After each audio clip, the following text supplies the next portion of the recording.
certain positions are easier to tell than other ones. Like O-lineman, it's hard to tell at 8th grade, right?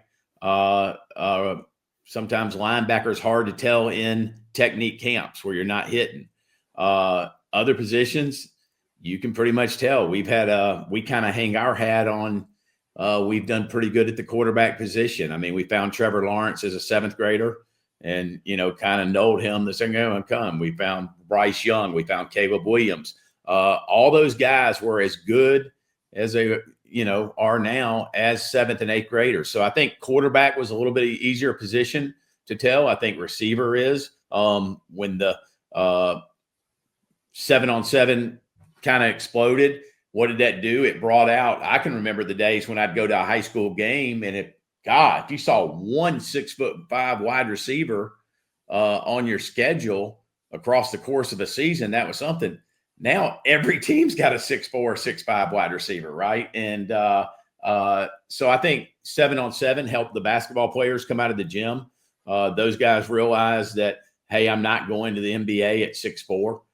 And can't handle the rock, but I can go catch a football. And 7-on-7 allowed them to try it without putting on the pads and everything. And so the receiver position has gotten better and better with the coming from an athletic background. But, like I said, like linebacker is extremely tough to tell because you're not hitting in camps. You really need to see them. A lot of times, real good linebackers are playing tailback or running back for their high school team. They're not even a linebacker, or if they are doing linebacker, they're playing it part-time. So you got to take it, look in your mind of a Roquan Smith comes to mind. He was a tailback that played just a little bit of safety for his team. And you're like, wow, if he's 6'2" now and, he's 175, what if he were 6'2", 215? The way he runs, would he make a good a linebacker? Well, yeah, Roquan Smith made a good linebacker for sure. Sammy Brown, the kid freshman at Clemson or sophomore at Clemson now, very similar. He was a running back all the way through. Nobody really saw him play a whole lot of defense till his junior and senior year. And so there's certain positions that are harder, Ryan, to pinpoint, and lineman's one of them.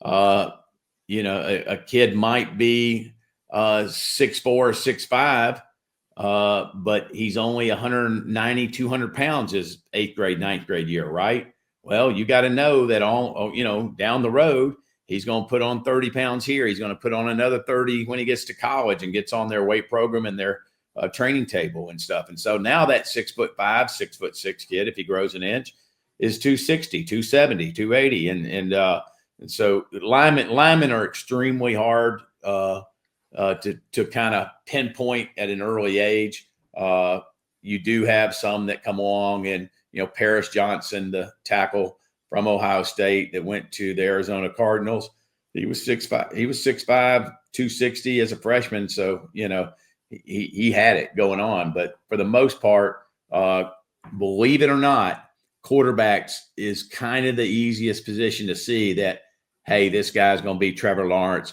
Bryce Young, Caleb Williams, in that mold. Because if you can spin it at that age, you're just going to continue to get a little bit stronger, a little bit bigger, a little bit faster.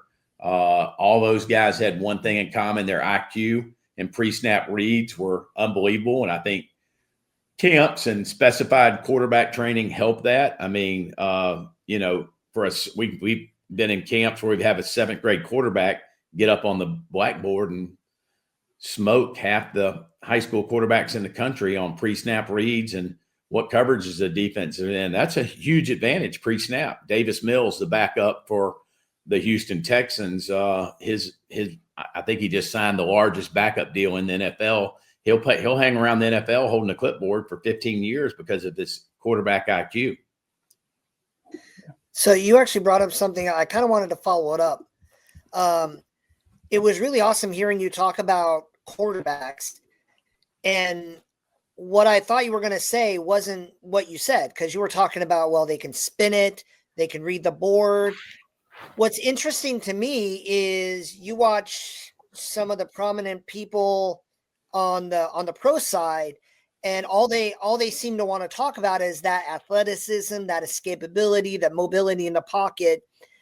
Do you look for that, or is it really, are you dialed in on the actual positional playing the quarterback, reading the defense, making the throws? No, I mean, Matt, the game has changed, right? I mean, but you're not going to get away. I say this all the time. I mean, I don't know that if Brady and Manning are probably bad examples, but I don't know if the Matt Ryan coming through nowadays can sit in the pocket and not be able to get out is the way the defensive ends are just, God, they're so fast. I mean, we never heard of 3-4 guys, right? We never heard of a guy putting his hand in the ground, standing up and dropping into coverage and everything. And then all of a sudden, these hybrid 3-4 guys and edge guys started wrecking havoc. And you can't stand in the pocket like that anymore. And so you better have a little bit of a scalability. I think Kyler Murray started the wave with, somebody his height that you would have never even looked at. You'd have been like, this guy's 5'11", 6 foot when he was in high school. I mean, I'm just not going to take a chance on him. Not going to be able to see over the lineman. Well, now we know you don't have to see over the lineman. You create space. The gun's big. Very rarely is a quarterback up under center taking the snap.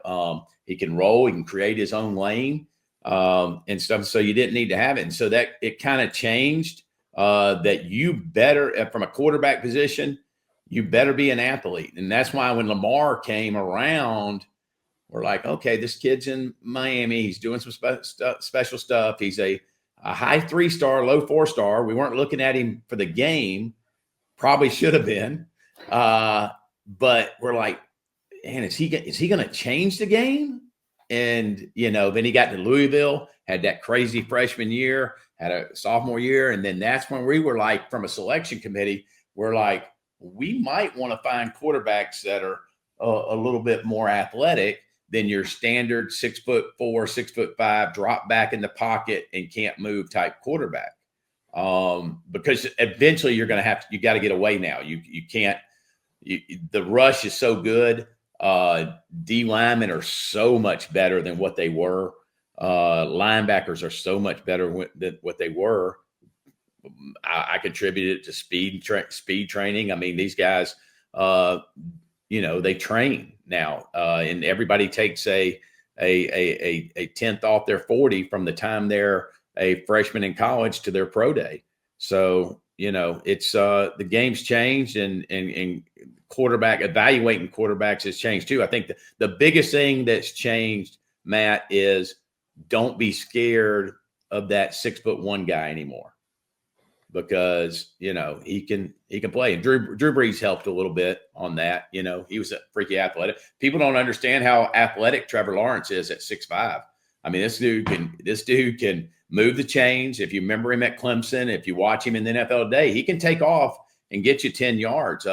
But on the basketball court, he could take off from the free throw line, slam it. I mean, he was an athletic, big, tall, lanky 6'5" guy.